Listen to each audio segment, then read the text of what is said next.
Rođen sa pola srca u duploj nadi da život ipak ima lek, ja trčim trku bez prednosti da rock'n'rollom osvojim svet i eto u tome je moj lek. Ovo su stihovi kojima 10-godišnji Nikola Johnny Ranković opisuje svoj život.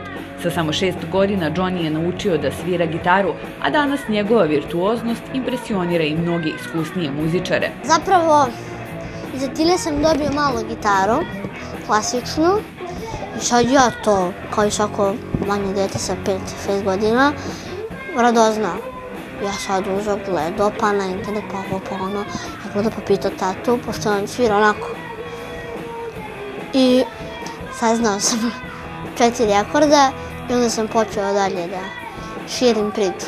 Johnny u svojoj kolekciji ima čak 13 gitara, a prvu električnu je dobio od frontmena grupe Van Gogh. Zahvaljujući pesmi ove grupe Nek te telo nosi koju je čuo na TV-u, on je i poželeo da svira upravo rock'n'roll. Kad sam čuo tu pesmu, meni se dopao Van Gogh i imao sam jako želju da upoznam život. I naš neki prijatelj je imao njegov mail. I mi smo snimili na moru snimak kada sviram njegovu pesmu i poslali mu na mail.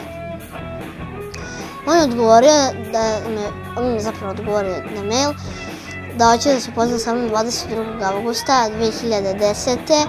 na tonskoj probi za Beer Fest koja je bila u 1 sat i 15 minuta, 00 sekundi.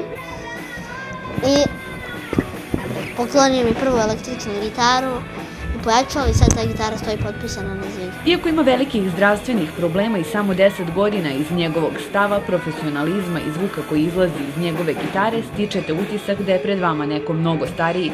Svaki njegov dan počinje rano ujutru, zato što on tako želi. Ustanem u 7 ujutru, onda uradim domaći, onda sviram, onda idem u školu, onda se vratim iz škola, onda sviram, onda malo sednem. Nikolin bend je sada već uigrana ekipa i zvuče kao pravi profesionalci. Ono što ih je spojilo je ljubav prema rock'n'rollu. Palo mi na pamet da sviram nešto.